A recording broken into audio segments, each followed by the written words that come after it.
Whoa! Wow! Hey, guess what, everyone? It's Jacob's birthday! All right, Jacob, another day, another bout of flailing against the usurers. Oh, man. It's just a day in the life here. You know, you go out on the street, like push them out of the way, just get to your car. Welcome, everyone, to New Polity's least famous podcast, Good Money, where... Is that true? Yeah, that's probably more famous. It's all not very famous. But the point is, here at Good Money, we like to talk about virtue as the way of saving this horrible economy and the horrible people in it. Yeah. Namely, ourselves. Yeah. Welcome. Joining us. This is a personal therapy session. How to not be an evil person and how to not speculate unless you're speculating on the mysteries of Jesus. Oh, wow. That's beautiful. Yeah, you always got to turn it on them, you know? Like Jesus is always saying, like, don't amass, don't be worried, except for your salvation. Except for in heaven, yeah. Right. So that's what I'm saying. I'm saying, don't speculate unless you're speculating on when Jesus is going to come again. That's okay. He told us. That's No. okay, right? We're not really supposed to do that either. But today we are talking about usury. That's the one truth in all of those lies. And we're excited. We have talked about it before, but it seems to me, at least in hanging out with you in conversations, and in just looking at the world a little more closely, I feel a little bit smarter on it. Not much smarter. Mm-hmm. I'm still kind of a dunce about it. Yeah. But I think I understand it a little better. And so it's worth giving another shot because I said this last time. Bow. One of the painful parts about the church's teaching on usury is actually that everyone thinks that it's changed. So it's often used as this example of like a historical anachronism. Oh, they used to think usury is bad, but now the world's changed, the church has changed. And this is actually used, it's very common, it's used with wishy-washy people who want to then justify some other thing that they don't want to do or they do want to do that the church prohibits. And they say, well, if the church changed its mind on usury, surely it could change its mind on... Contraception. Right. Yeah. John Noonan. It's almost always contraception. Well, no, John Noonan, he's a really smart Jesuit who tried to, say that the tradition has changed. It seems kind of be a habit, And, the Jesuits? Yeah, for the Jesuits. Saying it's changed, yeah. But it's okay. There's some... I think the movie The Mission has always redeemed the Jesuit order for me. Oh, come on, man. We got the Pope. We've got the von Balthasar. Yeah, but he kind of left. He started his own order. But it did form him. You're right. De Lubac. Oh my gosh, he was a Sige. It's a what now? He was a Sige. A Sige. That's how they always put the Sige. An SJ, right? An SJ at the end. So we've got good Jesuits. You got great Jesuits. But Noonan was saying that. But the mission, that's the thing that always in my mind. It's just like you can't go too hard on the Sige. Because I've had too much fun with this movie to walk it back. Yeah, exactly. Yeah. So, but you're saying that Noonan is a Jesuit who has said that the tradition has, in fact, changed on usury, and therefore it can, in his argument, should also change on contraception as well. I mean, he was some decades ago now, but but anyways, we just don't see that his arguments are very convincing. We don't think that the people who say this stuff is they're convincing either, or even that they're really convinced themselves. I think sometimes, but we just want to read a number of these documents. If you're watching on YouTube, look at our desk. It's full of documents. Jacob is surrounded by a veritable wall of the intellectual tradition.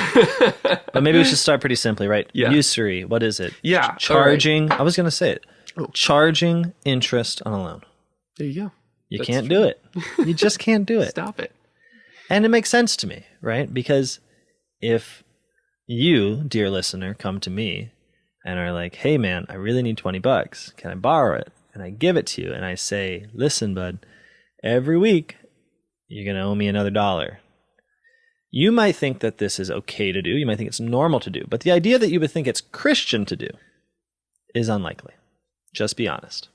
Yeah, now, the debate, of course, there's a debate. What constitutes interest?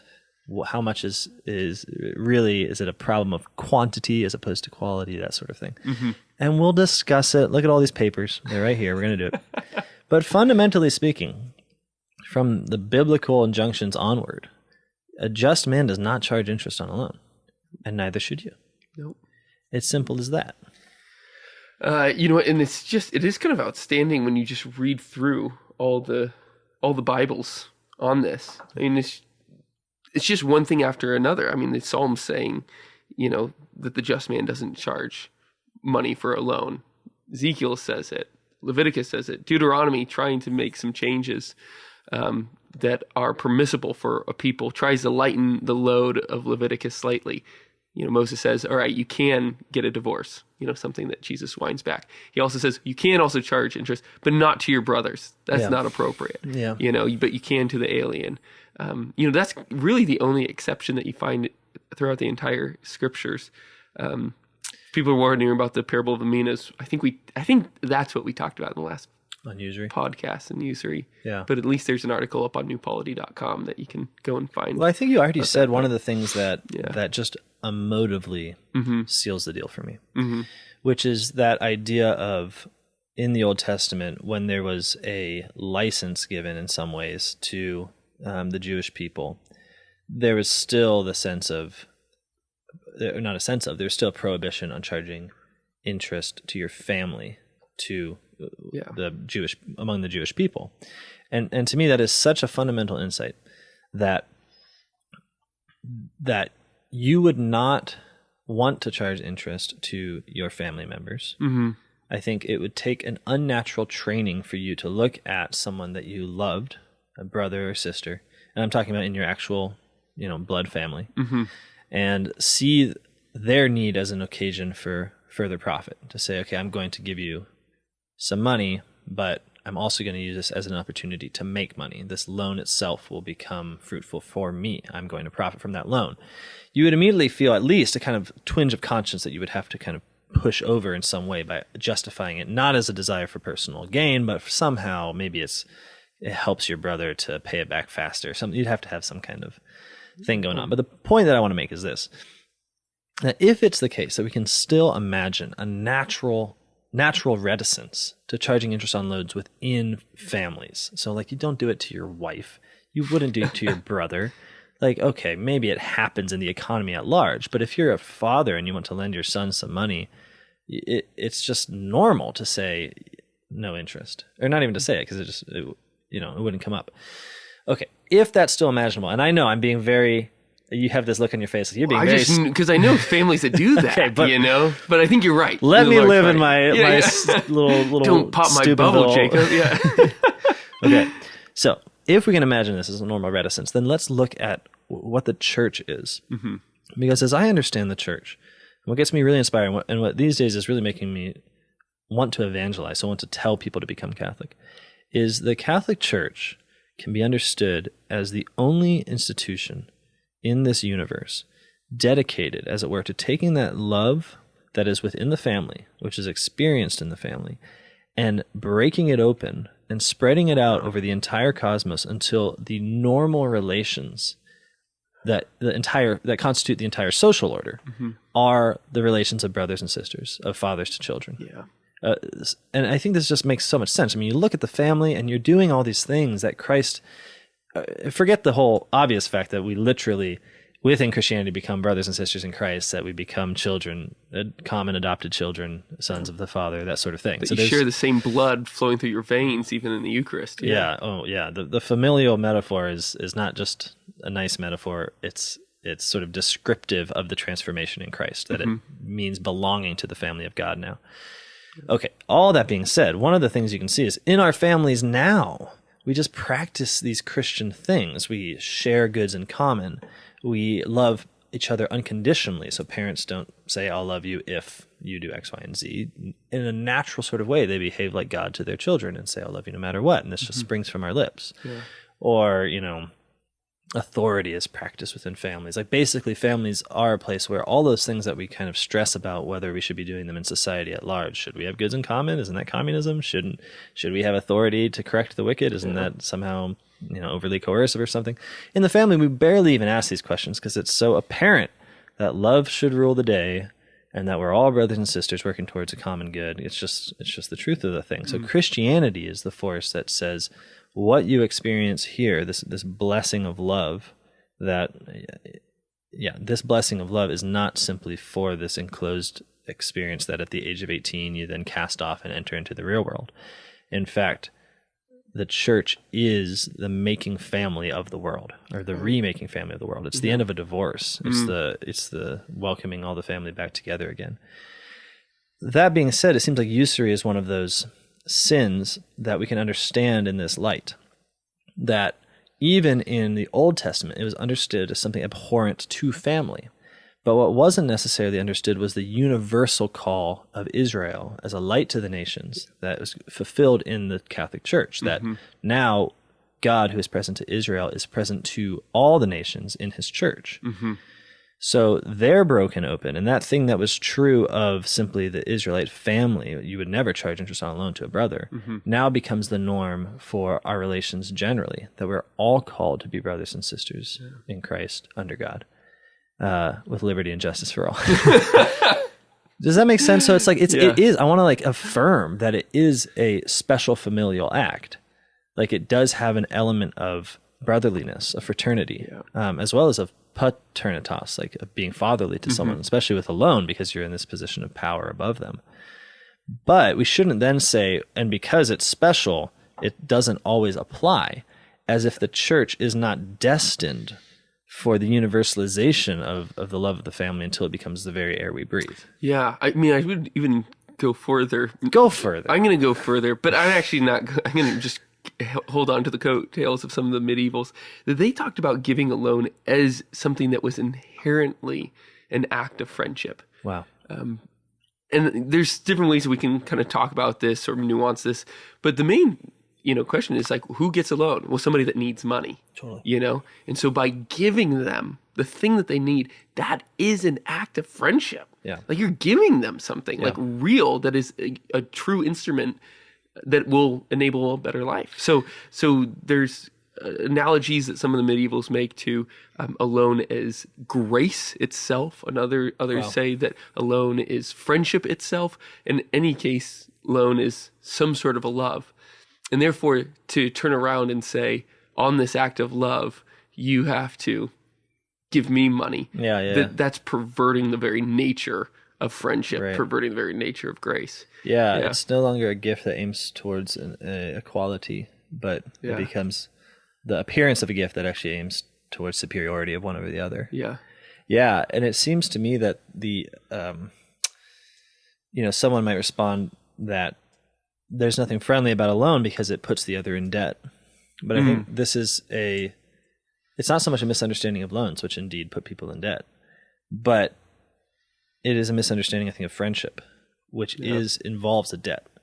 So what I mean is when someone is a friend to you, when someone's a gift to you, in normal life, what this involves is feeling indebted to them and being indebted to them. Right, yeah. Which is why friends give each other gifts. And most often that gift is just their time and their presence and their conversation, their communication. They enjoy each other. Yeah. And there's a reason why a friendship can fail on the basis of one person sort of paying the debt and the other person not. I mean, you can see this, right? Like if you just ignore your friends, eventually it's not going to work. Yeah, absolutely. So if we think of friendship itself as a kind of willingness to be in the debt of the other, which is why it's a risk. Like, man, it would be safer at the end of the day to just, what do people do? Watch Netflix. Okay. I thought that Netflix went under. You could just, they lost money. You could just be in your home. Is my point. And you could be there, and you could try to fulfill yourself. But there's a call to risk yourself, like get in debt. With the other. And that it's scary because it's like, well, if I give of myself, then will he return? Will she return? And vice versa. So it's always a risk, but that's what makes life exciting, is that you get to go risk debt with others. Yeah, and be caught by others. I mean, then you kind of get addicted to like being in real friendships with one another. It's wow, that worked. Like we actually are close. And usury, it seems to be it's on the one hand, it can be considered as a sort of work of greed, right? Because you are trying to make money without doing anything in particular. It's the loan itself that is you are claiming means you get a return more than what you gave out. But it's also, it seems like a way of like amassing a certain sense of security. Like, I know I'm being very broad, but I think it's helpful to think of like the kind of people that it creates. Like it creates people for whom the gift has to be negated in its quality as gift. Like it has to not only ensure a return, but have even more so. Like it always has to be to my advantage. Right. Yeah. And it's tough because we live in a world where I really think people who are not bad people, who are good people, who would never do this to their friends, who love and love sacrificially and love sometimes without even expecting any return. And where they do expect a return, it's in a natural way of like a return of love is what's expected in their friendships. But the moment they turn to their loans, it's like all of that goes out the window and they enter into a new sphere. And money does this a lot. Money always has a self-justifying sphere of its own existence that, for whatever reason, seems like maybe a magic spell, says like, okay, none of the things that otherwise apply. Your Christianity doesn't apply. Your sense of love and obligation don't apply. Right. You get to, well, in this case, you get to charge interest on a loan. Yeah. And so the church is always the one, no matter how like old and hoary it sounds, when it says, no usuria. She says it repeatedly, not because she has some like weird moral hang up over sort of a nicety of economics, but because she guards us in our friendships. I mean, she's the one responsible for spreading friendship out into the world, spreading family out into the world until it becomes the very order of the day. Yeah. So when she sees something like, oh, this symbol of, as you say, the symbol of friendship itself, it's almost a sacrament. Like, if a friend is one who gives to the other, then alone is like both representing and in fact doing it. Yeah. So it's sort of sacramental in that way. Well, then, if people are negating the very gift quality of the sacrament of friendship, the church is darn tootin' gonna step up and say something. Yeah. And she has. Right. And that is one of the big denials that I find just abhorrent from Catholics these days, is that they just keep pretending like she hasn't consistently said. Yeah, I mean, we won't usury. Kind of bug everybody with just citing all the Do fathers, but we'll just post all those down in the descriptions here. I mean, it's just an army, and the church fathers said it universally. The things that I kind of been interested in, or have been interested in recently, has been how did we give up on this doctrine? Kind of and then what's been the last word from the church on it as well. All right. And part of the answer for like how did we like get off of this teaching, a lot of economic historians, they point to a guy named Louis de Molina, and then the last word on it was by Pope Benedict XIV about 300 years ago, 1745, baby. In Vix Pervenit. And so we'll read parts of that and see if any of the arguments that people use to kind of justify usury today, if they fit within what we'll read and consider from the tradition. The last definition that the church gave us on usury was from the Fifth Lateran Council.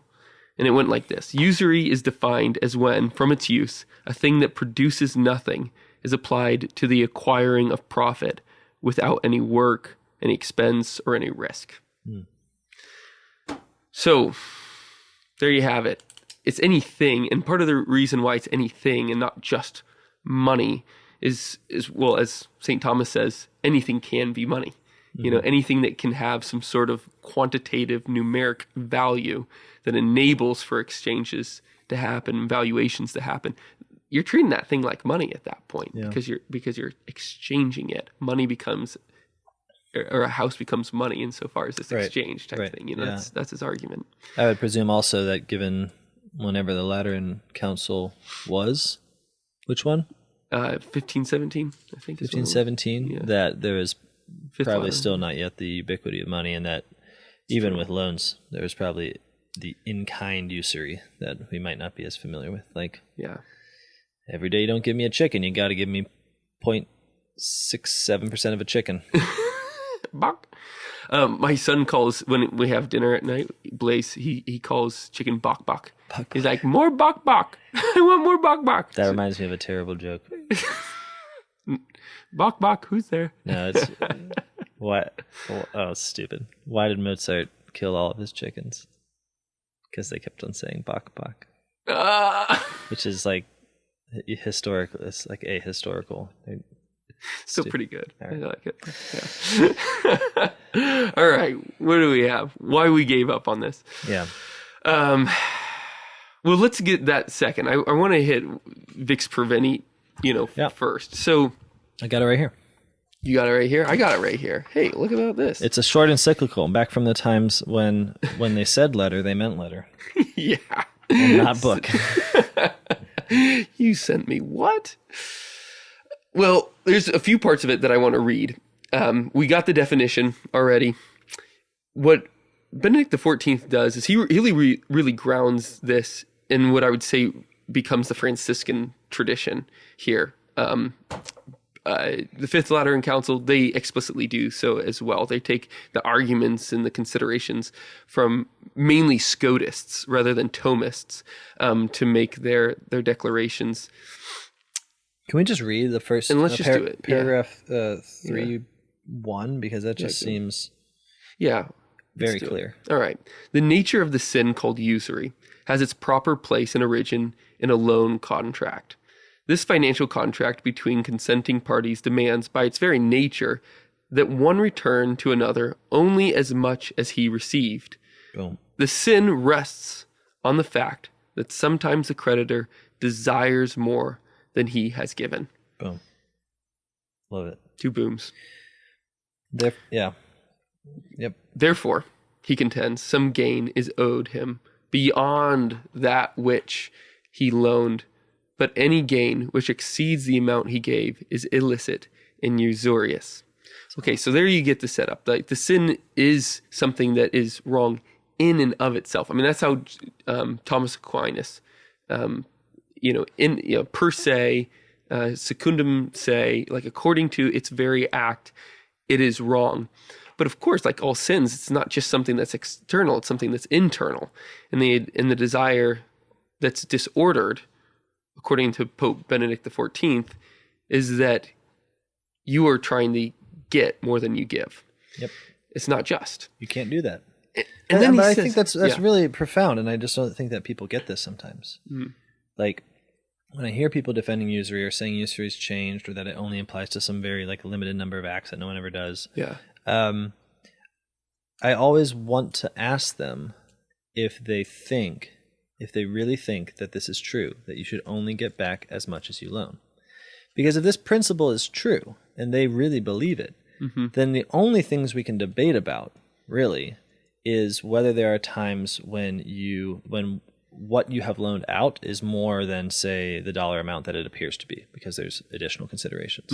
And then there's a debate about that. But that is not a debate about whether you can charge interest on a loan as such. That's a debate about whether you can calculate how much your loan was in a different way. Right. Maybe that'll become clear later. I'm just saying that I really doubt people's own defense of themselves. I think what's obviously happening is that people just think that you should be able to get more than you give. And in fact, they think it's foolish that you would otherwise give if you weren't going to get more than you give. Yeah, but I also think that very few people actually give out loans that are usurious today. That's probably true. I mean, this is kind of one of the things that confuse me, and people feel free to comment on this. I'd be curious about your responses. That so few people give out loans and can be, held responsible for being a usurer. Most people can be held responsible for being a speculator, but that's a different economic sin. Yeah. I think, but you talk to folks, and I talk to a lot of folks that get really heated and really want to defend usury. Yeah. And it's like, whoa, what's your beef in the game? I mean, you're not on the good side of this, right? I mean, you are not giving out money and charging interest.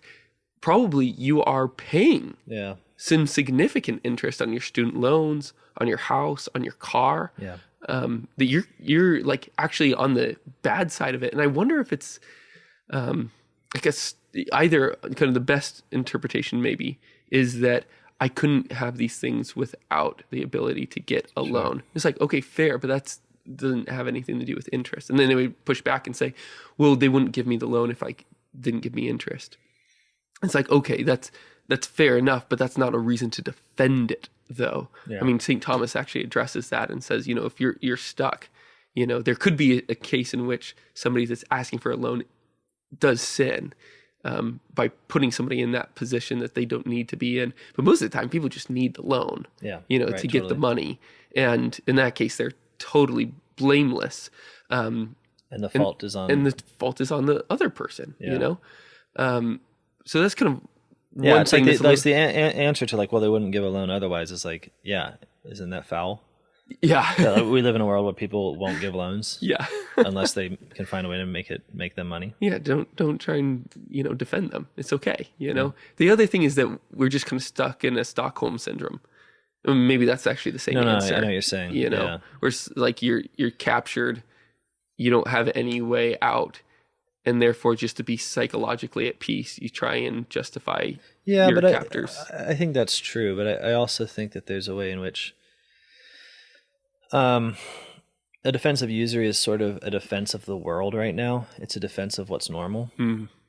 So like I think people have a sense, even if they don't think it all the way through, that if we didn't allow for charging interest on a loan at some level, we simply wouldn't have the economy we have. We wouldn't have a lot of the technologies we have. Mm-hmm. Like we wouldn't be able to motivate large amounts of capital to like change the world in some way if we didn't feel confident that we can motivate people for their own private gain by saying like, well, if we can get a hold of this massive amount of capital, then you will in fact make more money. And so I think that there's a way in which I find Catholics doing this all the time where they're very scared of critiques that, and I think it's fair, like I get scared of critiques sometime where I'm like, oh, wait, if I follow this all the way through, we should definitely all be farming.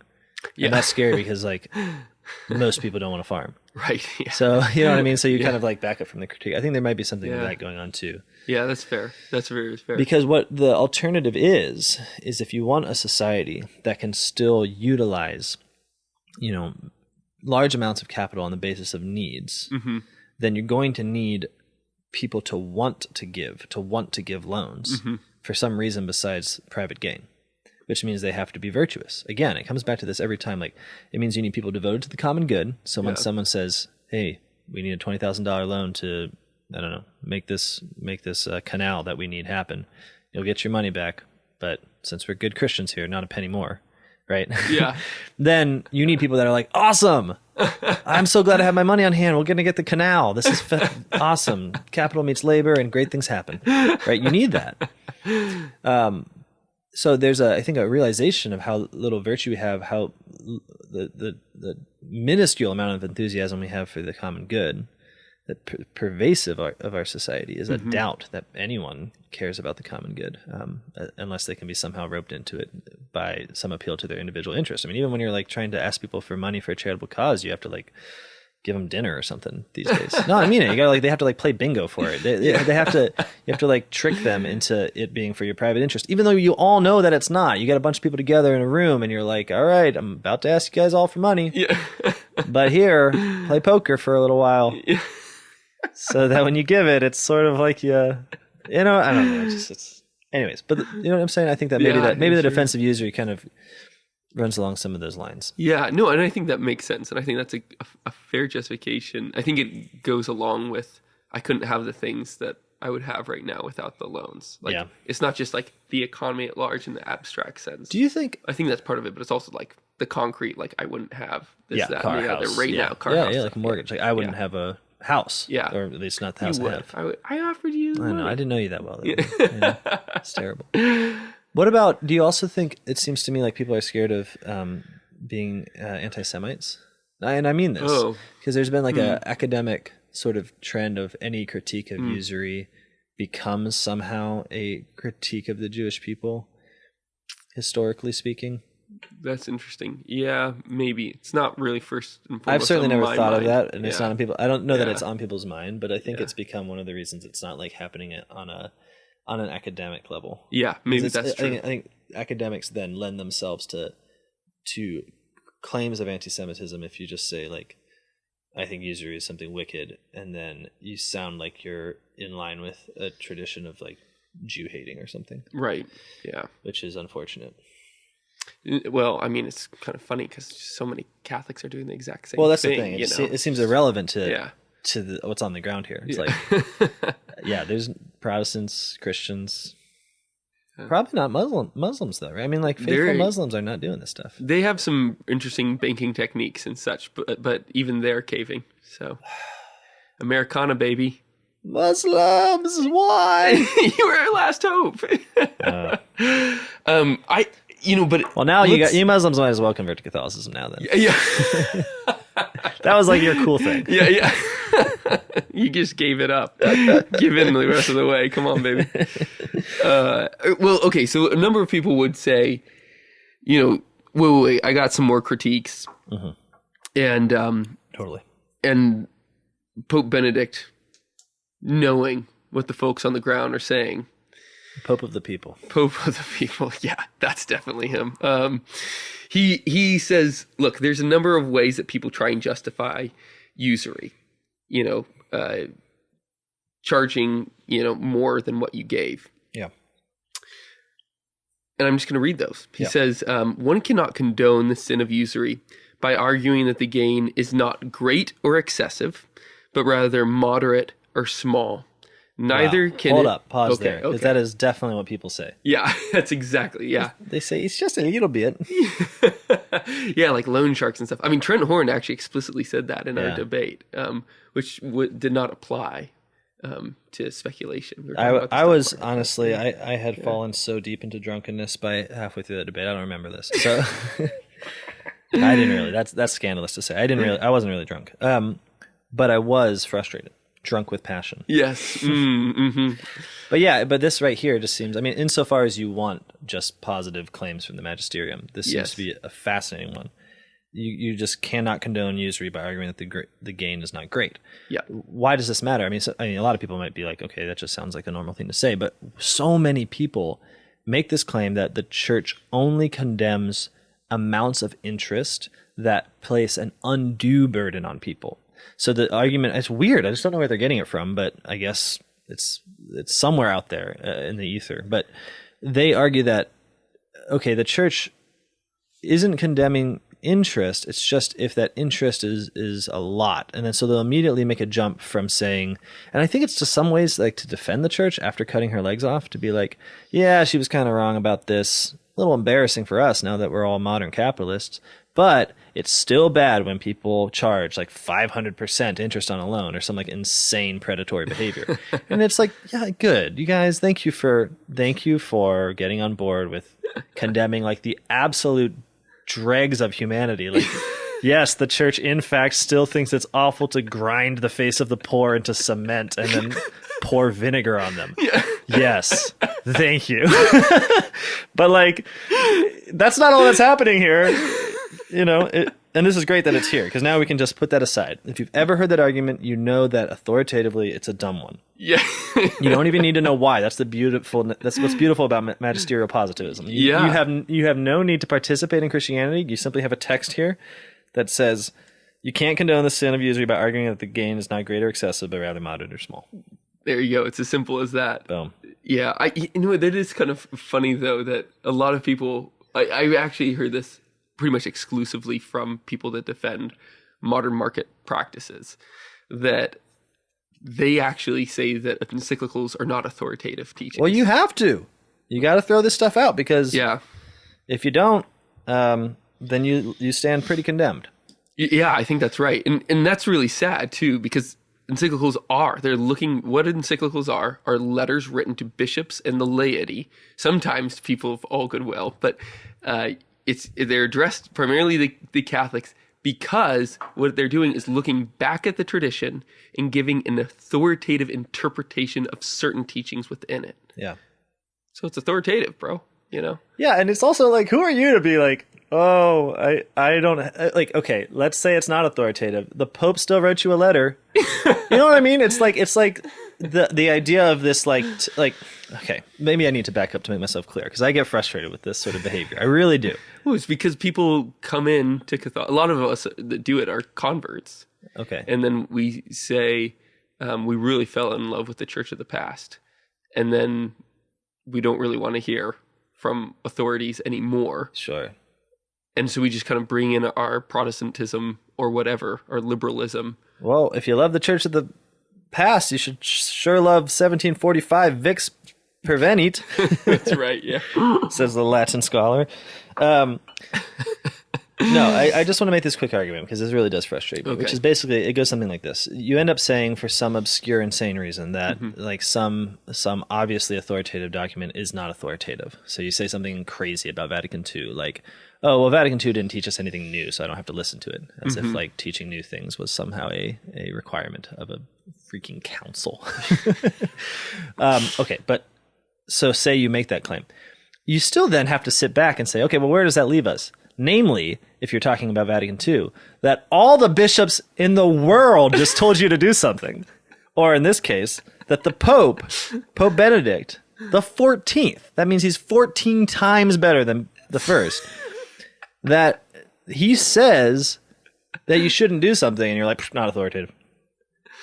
Like, how smart are you, man? I mean, I don't know. It just seems like it's not actually a good argument because all it leaves you with is saying, like, well, I think you don't, but you think you have some technical loophole. And so what's actually happening is not like legally binding on your conscience, sure, but you're just ignoring the Pope. Turns out. It's not a great place to be. It is kind of scary. I mean, there's probably this needs to have like a pretty serious conversation, but it is the move of the SSPX. I mean, that's what they're doing. They do not deny, for instance, that Pope Francis is the Pope. I mean, that is one of their principles, that they affirm that. They just don't listen to him. Yeah. And when Pope St. John Paul II was both condemning and excommunicating them, he made that really clear. He said that you are still denying the premier authority of the Pope. Yep. You know, and that is Protestant. You know, and it actually might even be atheistic, because a lot of atheists will look back and say, look, we got a line of people claiming to be the successor of St. Peter. And historically, it seems to really check out. But what does that have to do with me? That doesn't have anything to do with me. Mm-hmm. And so you might have that same historical affirmation without realizing that that's the person that Jesus Christ set to shepherd you, you know? Well, it's wild to me because it's like, it makes sense why it's such an American phenomenon, this stuff. It's true, yeah. Is because... And French. Because it's basically the, like, F you dad of the pious Catholic world, which is a wild thing to say, but I think it is. It's like, it'd be like if I say, like, oh yeah, I mean, I acknowledge my dad's my dad, technically speaking. Yeah, he gave birth, or he made me. He participated in the making of me. All right. But I don't have to listen to him when he speaks. He's not telling me anything new. You know? It's like, all right, we get it. You're cool. You don't like your dad. I guess you're cool. It's terrible. Yeah. Anyways, I know that's a really tough one. And, you know, especially with, you know, some pretty insane things that are being said in the modern church all across the way. But to really have, I mean, we're called to be like Mary, and she's going to guide us through, and having her form of docility. Right. And it's also that's what we got to pray for. We do. And with Usury, it's not like it's this big, I mean, you might be freaked out about something Pope Francis says, but when we're talking about Usury, don't worry, this isn't him. Don't worry, it's not Frank. You're fine. Second of all, it's Usury, man. It's condemned in the Bible. It's like we're well within the tradition here. This should not ring to us as somehow innovative in any degree. Okay, so we got that first one. All right, so stop making the argument that it matters how much usury you get. Yeah, it's not... this is actually important, because here what Benedict is saying is that it's not a quantitative thing, it's a qualitative thing. Yeah. He already did that by in the first paragraph by saying this is not just an external act, which is wrong, which it is, but it's also an internal act. So this is a qualitative thing, all right? Yep. Okay, what's the second thing that he says we can't? One cannot condone the usury by arguing that the gain is not great or excessive, but rather moderate and small. Neither can it be condoned by arguing that the borrower is rich. Okay, so that's the second thing. Neither can it be condoned. Because you do find this in like Exodus, for instance, that you're not supposed to charge interest upon the poor. Gotcha. And so they specifically use that term. And a lot of church fathers do that too. And obviously that is the major concern. Because they're the ones who are needy. They're the ones asking for loans. Yeah. Yeah. But you find this today. Like I have a buddy who's, works for a rich guy, and the rich guy wanted a new plane. And so he could have just paid cash for the plane, no problem. But he ended up getting a loan for it precisely because he knew that he could beat the interest rate in the market, right? So he's making 6% in the market. The interest rate is only 2%. So of course I'm just going to borrow money because I can. I have heard this. I have heard that generally it's better to have tons of debts than it is to have inflation. No, maybe I'm getting the argument wrong. Well, the idea is that if you are borrowing money in the right places, then you're still going to make more money if you're investing what you're keeping. Yeah. Okay. So that's how it goes. But that doesn't condone it. So just because the person's rich doesn't mean you can demand interest from him. No, which again leads us back to this, inching towards that conclusion that this is a qualitative thing. It's not about putting somebody in an oppressive position. Right. The act itself has an objective quality, and that quality is evil. Yes. And we're getting to that conclusion of what exactly that is. But we'll keep reading. Yeah, and I think that no, let's just keep reading. That's fine. So then he goes on, nor even can you condone this in usury by arguing that the money borrowed is not left idle, but is spent usefully, either to increase one's fortune, to purchase new estates, or to engage in business transactions. Cool. Yeah. So that's a really important piece as well, is that a lot of people say, well, usury can only be extracted on non-productive loans. And I think maybe that was I can't remember. We talked about that. You mean productive loans or no?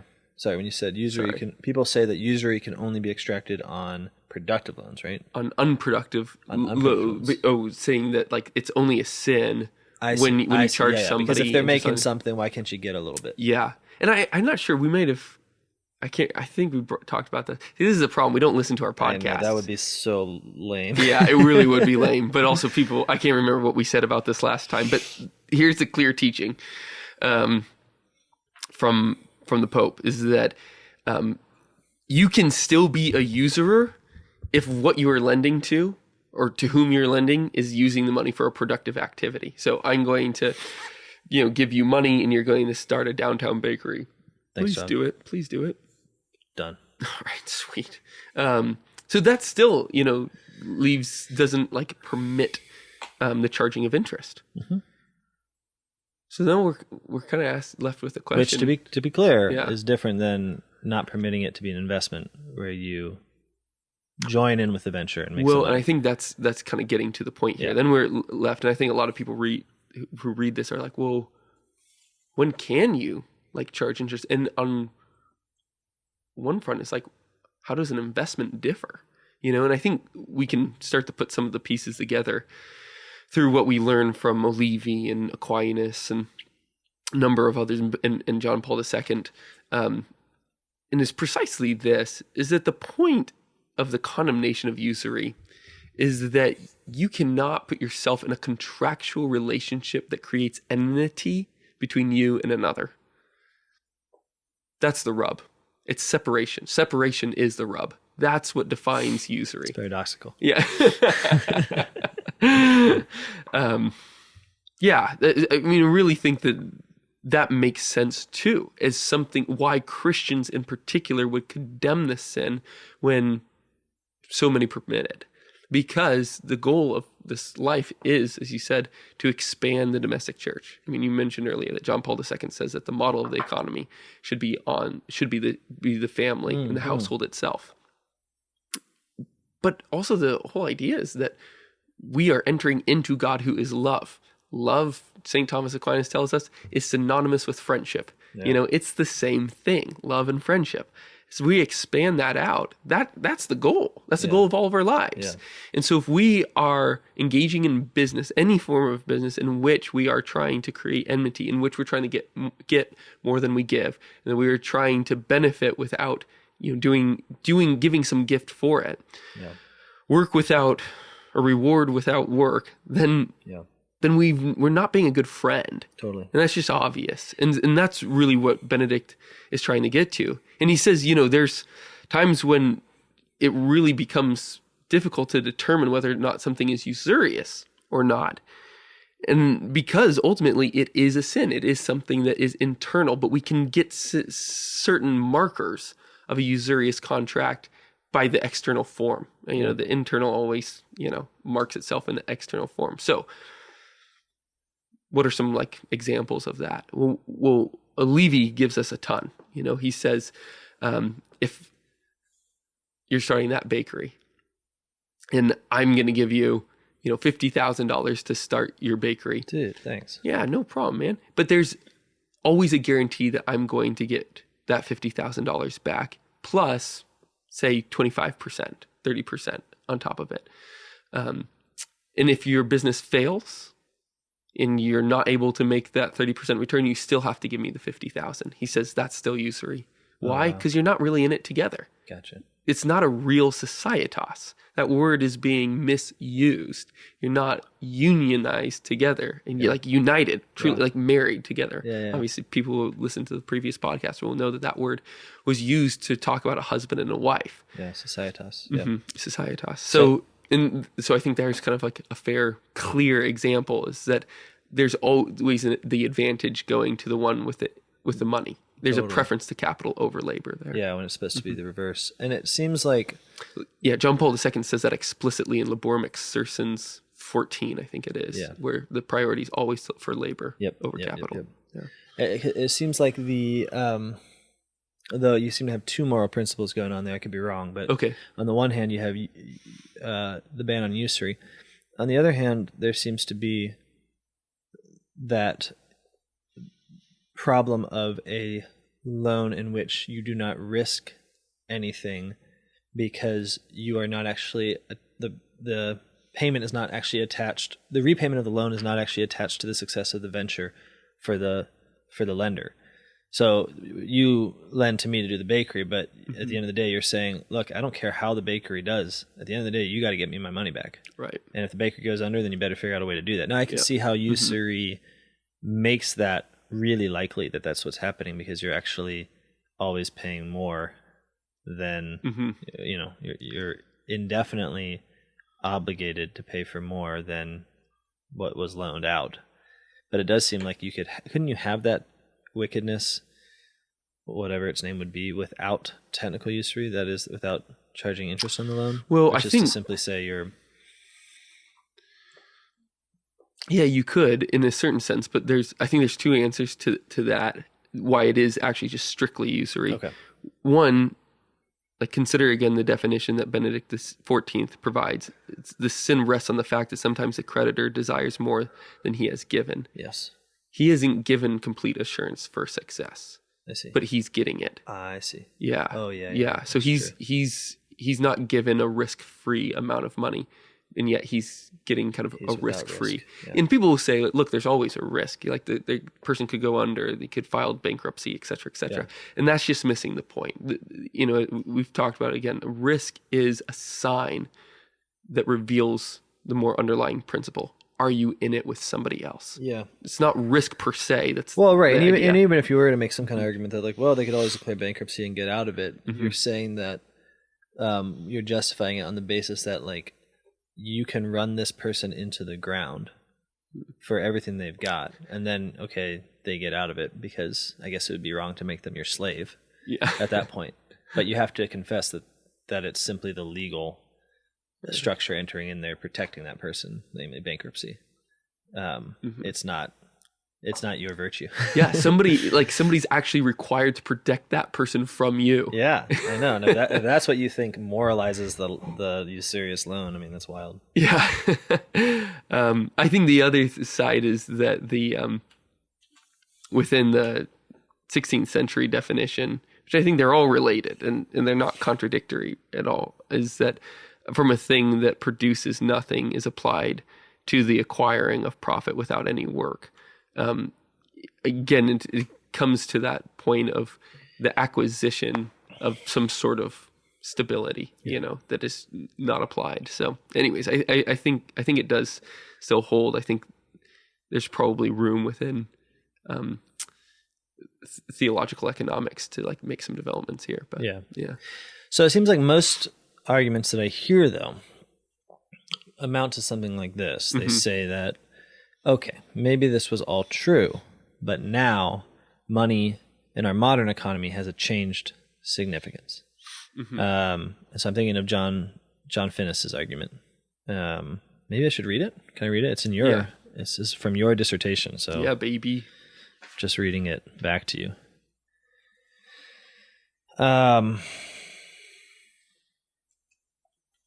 So he says, he's justifying usury, or he's saying it's not usury. If one takes as the measure of loss of profit, i.e. lost alternative income, the general or average return on morally acceptable investments in a genuine capital market available to the lender. Okay, so what seems to me Finnis is arguing, and what I've heard from other people, is that today you could always take your money and put it in pretty much guaranteed investments. So right. Government bonds, sure, or like the index, Vanguard index fund. That's the one. And pretty much guarantee a return, right. And that return would look a lot like interest, like in the sense of, I don't know, what percentage do you think on my index fund? Oh, I mean 2-3%. 2-3%. Okay. Yeah. So the point is this: if I am ever going to loan you $10,000, I could always have taken that $10,000 and put it in those funds, and that would have gotten me more money. So I'm justified then in saying, oh, well, when I give that $10,000 to you to make your skate park, yeah, baby, I want people to think you're cool. Yeah.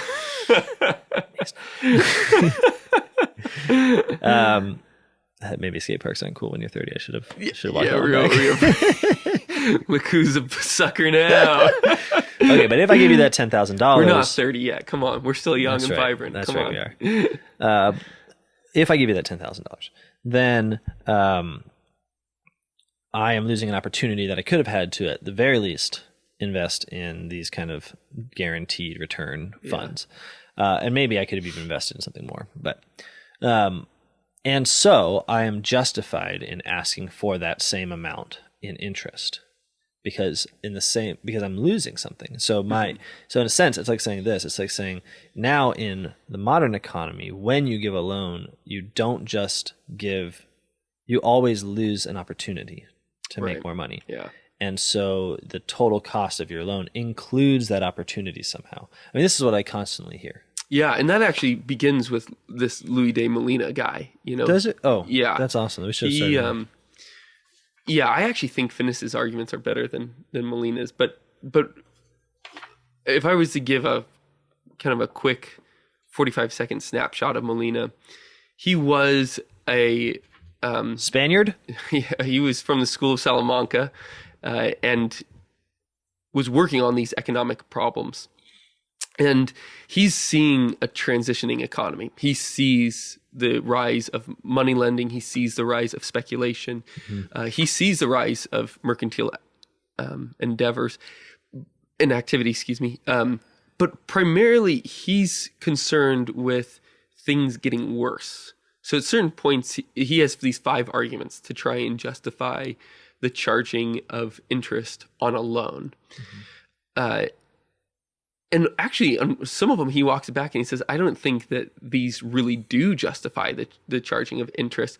But if we don't permit it, something worse is going to happen, and which is kind of a part of his argument that a lot of guys at the Acton Institute don't include. But his arguments are, I mean, yeah, I guess we can read them as well. They're in there as well. If they're with us this far, they're ready for the critique of Molinism. Not the Molinism that you heard about predestination. I'm on the page, I think. Is that the one? Okay. Okay, so he has these 5 arguments. 2 of them are exactly the same, so it's pretty much 4 arguments. And what you do find within some sort of permissibility to charge interest on a loan is, and this is actually even codified in the Fifth Lateran Council, is that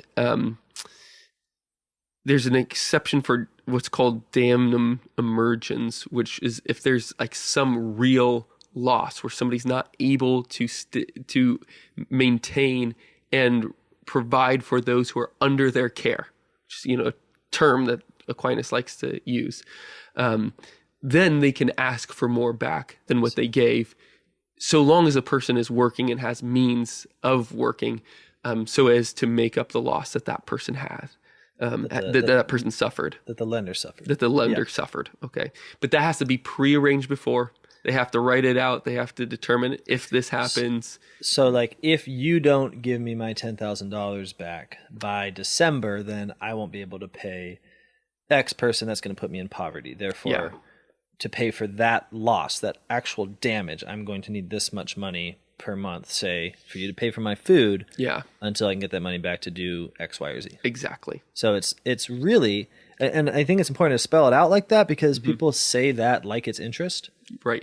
It's not interest. No. It's more like a penalty or like a late fee, where the late fee is determined not arbitrarily the way banks do, but determined according to a real need that you can point to and that you actually agree upon. Right. Yeah. Late fees are often like a motivation for people to like make sure to get it back sooner. We want that money now, not later. And in this case, it's when St. Thomas uses that term, and when I've seen in many economic treatises, when that damnum emergens is mentioned, it's really because, like, look, that guy stepped out on a limb for you. He tried to come through as a friend for you. Be a friend back to him. Yeah. So it really gets back to the internal orientation of one's soul. All right.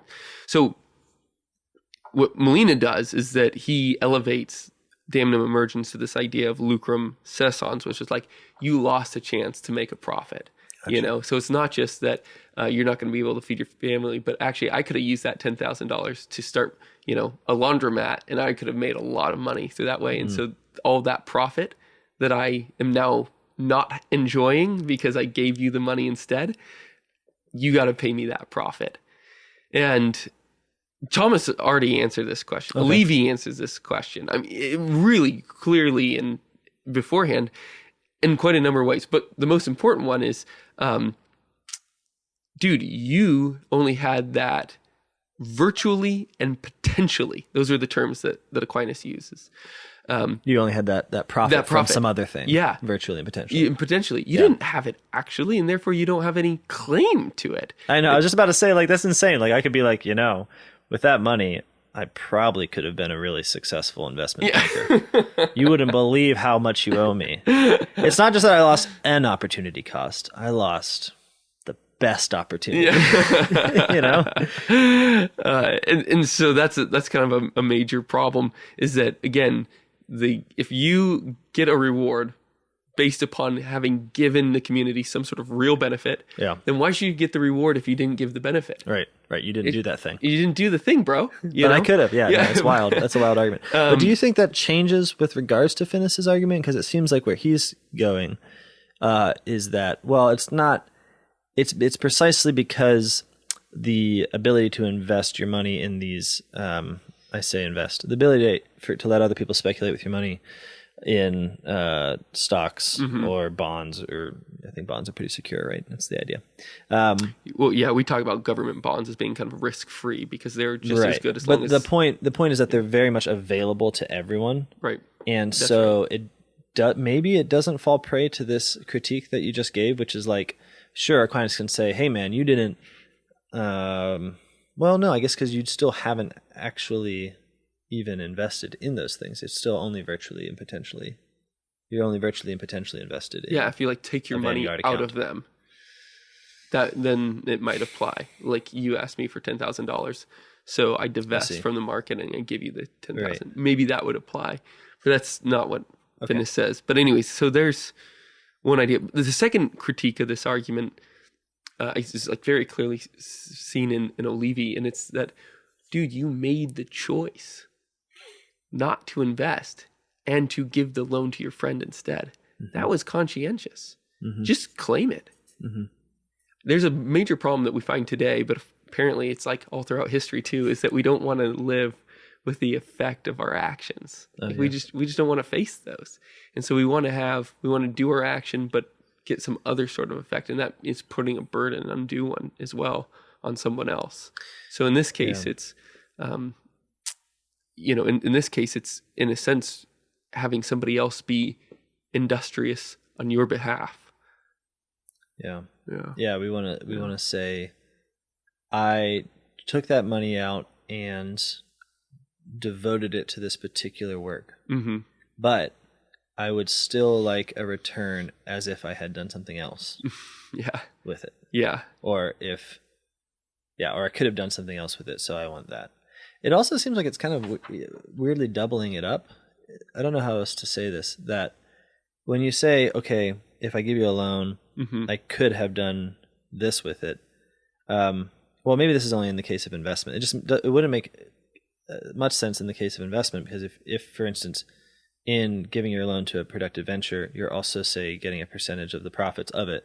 Yeah. To then say that there's an opportunity cost lost just seems wild, because you took an opportunity and you are gaining from it. Yeah. Now, I understand how you can sort of think this if you're just getting your money back, period, that Right. you lost some opportunity to make money, but you've already shown, I think, why that doesn't make any sense either. Mm-hmm.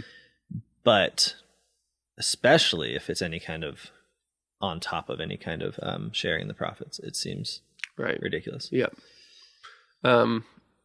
Molina not coming out on top here, but I guess we don't have him in the No. room. I'm sure he's. You know what? He And his arguments are not based in theological principles for the most part. They're based on what's happening in the society. Mm-hmm. Like, people are renting out their tools. So and money is a tool, as a merchant, and therefore why can't he rent that out for a price? So that's one of his arguments. He says that fishermen will sell their catch, for the day before they've gone and gotten it.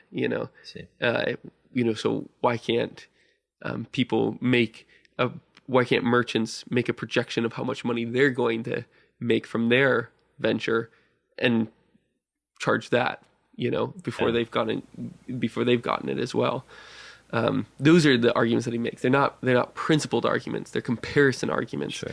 And that's just very unsatisfying next to the hard theological work that everybody's trying to do. No, I think it's unsatisfying because, especially because in those examples, the fisherman is working for a living, is consuming. Whereas when you're just talking about the use of money in a venture, you're talking about using a superfluity. Yeah. The last argument that he gives is with a king. A king can pays back merchants their money when the king seizes the money from them to go to war. Oh, okay.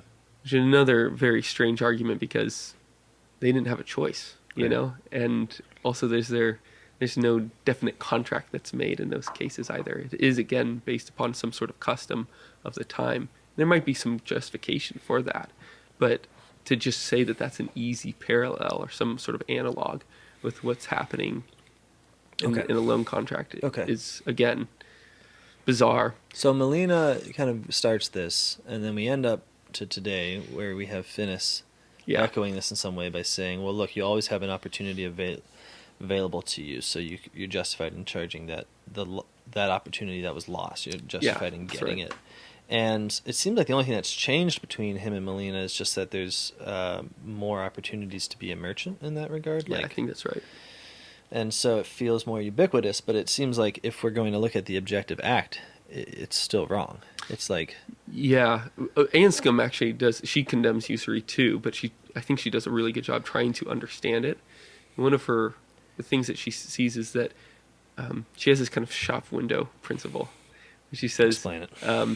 This, I can describe this book to you. Okay. I could tell you what it says. We can read it together. We can enjoy it. It could sit and it's pretty on a shelf. There's a lot of qualitative things, but as soon as I try and sell it, then we have to compare it to what all the other books that are in the market to try and figure out what a fair value of this is. Yeah.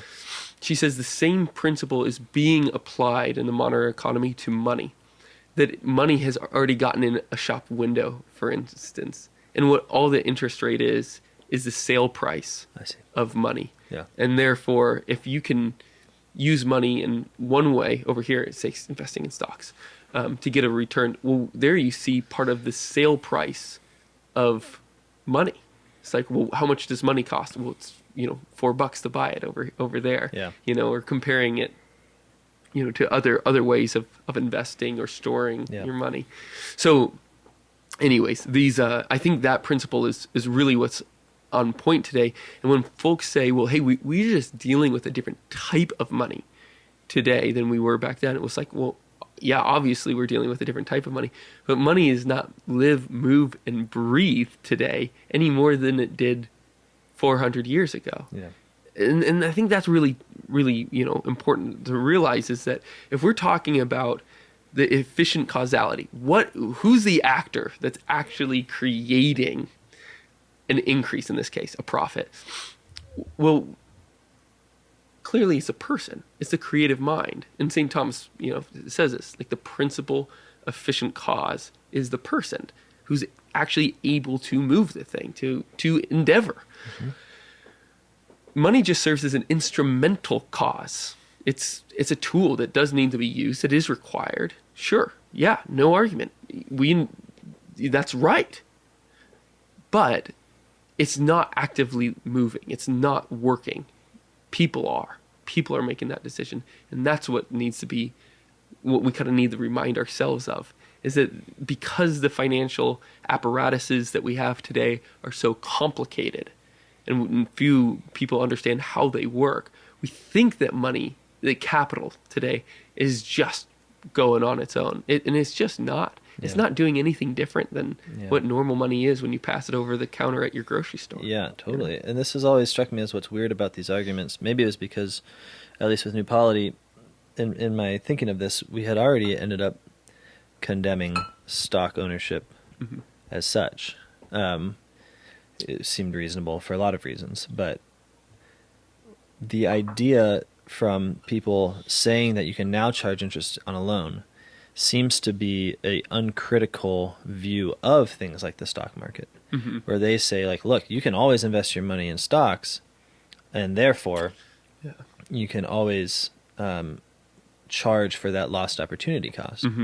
But it doesn't really strike me in particular, because I've already become convicted that you can't invest your money in stocks. You should not do that, right? Yeah. And this is the other thing that's weird about that kind of argument, is that I don't know that it makes sense to universalize it, because most people still don't actually invest their money. So what I mean is this, like, if I've got $20, Finnis is over there saying, if I lend that $20, I'm justified in asking for a 2 to 3% return on the loan, because I could have invested it in the stock market. But I was definitely not going to invest that $20 in the stock market. No, I mean it. Like, I wasn't going to do it. I personally never was going to happen. Never in a million years. And it's funny, because you might think that's because I think it's immoral. In fact, I don't care. I don't want to care. I don't want to ever... I don't want to do things with money. That sounds like the most dreary thing in the world. It is wonderfully convenient that I've found that all of Catholic morality seems to agree that I shouldn't have been engaging in financial cleverness with my money. Endorsing your passivity, yeah. Oh my gosh, it's beautiful. Like, because it's so hard to live the moral life, right? Because you're always struggling against your passions. Yeah. Typically speaking, right? You're out there and you're like, man, I have these lusts, I have this anger, and I have to war against my vices in order to... So every now and then, it's like once in a blue moon, it occurs where the right choice and your passions are perfectly aligned. And I found out where it is. It's in not investing in the stock market. It's like... Which I have to be careful about critiquing it, because I've never been tempted towards it. So right. I have to acknowledge that up front. It's like when people critique, like, a homosexual sin. C.S. Lewis has this famous quote about, like, talking about people that have never been tempted to it seem to be the main critics of it. And I think there's a real validity to that. I mean, a sin has an objective evil, and that's true in both cases. So critique is possible, but you need to, like, slow down a little bit if you're talking about something that's very easy for you. That can be very hard for others. But I think that means you're the best thinker on that issue. Like, you're the most clear-minded on it. Be clear-minded. But it means that you're probably a terrible pastor. Yeah, that's probably true. So that acknowledged, it seems like maybe...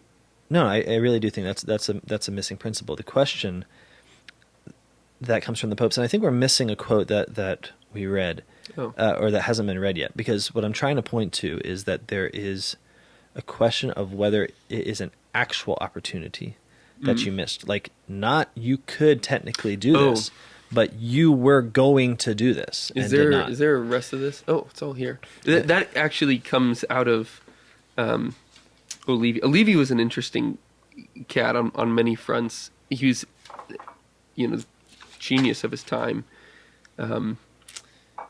Greatest thinker in between Bonaventure and Thomas and Scotus. Like, he's kind of in that gap. And he makes that case is that, these opportunity costs need to be almost realized. Like, it has to be like right there. Like, you almost have to have set your money, given your money away at that point. Yeah, he uses the term like a definite intention or something to that regard. I don't know. All these pages are in. I mean, I'll just say what I think while you're looking up Olivi, because it just seems to me like if you have a allowance for usury, allowance for interest on a loan, which means that you are deliberately breaking with the normal familial structure of love. You're saying, okay, Christians, you can now profit from loans, but then you're doing a kind of shell game where you say, well, you're not really profiting because you're just making up what you lost if you had otherwise invested. Then it has to be the case that you actually do intend to otherwise invest it. And I just don't think people are actually in that scenario. Maybe some people are in that scenario, but I don't think that's what's happening. But again, I just don't think that people are giving out loans. Well, right. I should say that. When they defend it as doing this, I think they need to be more honest about why they're defending it. Like, if it's not fair to use opportunity costs as a general license for a sin if, in fact, that opportunity is contingent upon the intention of the person who's going to take it or not take it. Right. Is it under there? I've got Vix. I've got Money is Capital by Jacob. I suppose that's true. I think a lot of folks that have enough money to be able to lend out to a friend are probably like the financially responsible types. So they really would invest that 20 so otherwise? They probably are divesting from the market to give it to somebody. I see. I would suspect. I don't know. Yeah, and everybody's in different situations. But I think the main thing in this case is part of just the conversion that I think Jesus Christ is calling us to. Yeah. Is realizing that our primary goal in this life is to truly be friends with God. Yeah. Like to respond to Christ when he says, I've not called you servants, but friends, and then to extend that out and calling one another friends and truly being friends. Now, we got a limited capacity here. You can only be friends with so many people. But I don't think too many people are going to ask you for a loan if they're not already your friend. And to go out of the way and say, hey, there's a different type of social order that Christ is calling us to, and I want to love you in that sort of way. Yeah, and I think what happens is in a society of usury, it's pretty much presumed that loans are a profitable enterprise for other people. And so I think what happens to the Christian people, like people that want to be Christian, is that you start to become educated into the idea that you should not give loans because that's something other people take care of. So what I mean is I don't think having usury and people not giving loans are disconnected. I think it's precisely because it becomes a kind of profession, the giving of loans, that it no longer becomes necessary as a mode of friendship. It's like people don't even think. That's right. And I've run into this before. It's like people are like agonizing about how they're going to like pay for a house. And when they're a young family, they're just starting out and they don't want to get in debt and they're worried about their credit score and all this stuff. And it's like, have you asked your dad? And honestly, I find that people are way more scared of their dads than the banks. Now, granted, that makes some kind of sense. His dad, right? But it just seems to me in an ordered society, you would first ask your father. Yeah. And it just seems like you would first ask for a gift from your father, who would want to see you in a house, presumably. Yeah, hopefully, yeah. Then you would say, well, I better go to a bank who just wants to see your money at the end of the day. Mm-hmm.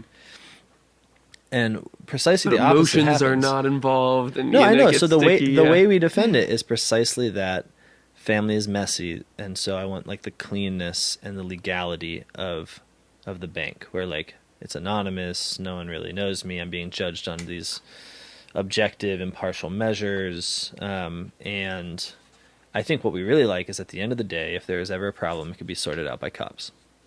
Right. And Yeah.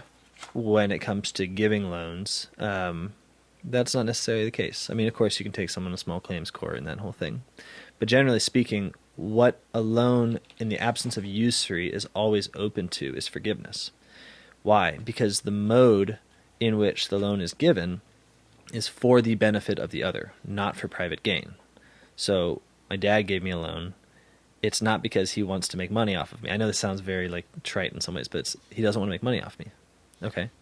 Well, if that's the case, then if something happened, I fall into destitution, I become disabled, something happens where I really can't make money anymore, and it looks like I'm not going to be able to pay back the loan. His fundamental attitude is already not one of seeking private gain. Yeah. So he doesn't have to make any great shift into the mode of debt forgiveness. Yeah. Right. Whereas to begin with usury, I mean, like ask your bank to forgive your loan. It's insane. It will never happen. Yeah. I mean, even like we have loan forgiveness now, but it's not loan forgiveness. It's government assistance. You know what I mean? Like with the student loans, it's like it sounds like it's a forgiveness plan, but the point is the people who are owed the money get the money. Well, isn't it primarily the government that's lent the money? So they're just it's only forgiving federal themselves. Yeah. Yeah, But they created the money in the first place, so who cares, I mean, this is another thing that should be said. I mean, part of the, a lot of folks that, speaking about like who's actually lending the money, a lot of the reason, or part of the arguments that Catholics use today to say that usury has to do with ridiculously high interest rates is because, in the Middle Ages, you're looking at 43 1/3% of interest rates. Oh, wow. Like that's what was available. And they say, well, look, today, like 4%, that's nothing in comparison. And that's like true, except for the fact that the banks are utilizing fractional reserve techniques, in which case they're lending out that same dollar at 4% 10 times. Well, what's 4 times 10? You're about at the same rate. Yeah. And I think in the last podcast, I think we did mention a whole bunch of not a whole bunch, like the one exception to the rule that the Fifth Lateran Council offers. But I just really think that part of like the conversion that we're supposed to have, like what can we learn from this, even if we're not engaged in it, even if we're not in debt, even if we're not giving out a loan. I think it is, again, this idea of how can we use money to make friends. Like if that's a lodestar that Jesus Christ gives us, saying use money to make friends. Yeah. How does that apply to loans? I think that's the kind of the basis of our meditation and like what we need to think about. So what we have to take before adoration and prayer. Totally. All right. Any last words on usury? No, that was it. That was my last Cool. word. Whoa! Wow! Hey, guess what, everyone? It's Jacob's birthday! Happy birthday to you. That was outstanding. What better way to celebrate being born than to condemn usury? I'm really glad you weren't carrying. Yeah. Because I feel like you would have pulled on me. Never on you, bro. Thanks, dude. Well, thanks for making up, like, not hanging out tonight. I appreciate it. No, actually, we That was can't. awesome. We actually can hang out. Oh, let's do it. Yeah, Awesome. yeah. I look forward to that. Okay, so go ahead, and I hope that gives some more meat to the bones of the Catholic critique of usury. Go ahead, don't be users yourself.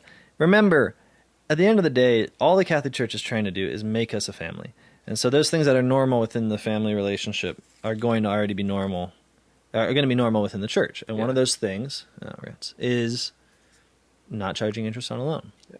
And it's true that we don't tend to give loans. But I think what would happen is if, as a society, we stopped seeing loans as an opportunity for private gain, then we would see it more as an opportunity for meeting people's needs. Mm-hmm. And then we would start to give more loans. And so, sorry, you're still looking at I'm like from the totally, shot. yeah. My nerves are on And edge. so we yeah. can look forward as usury is gradually destroyed through the influence of the church. We can look forward to a more generous society in which we give to each other much more often. Like beautiful surprises. Beautiful surprises. That was so loud. I loved it. That was awesome. All right. We'll see you next time, Thank you. everyone. Thank you for listening. Goodbye. Bye. Did you bring that from home?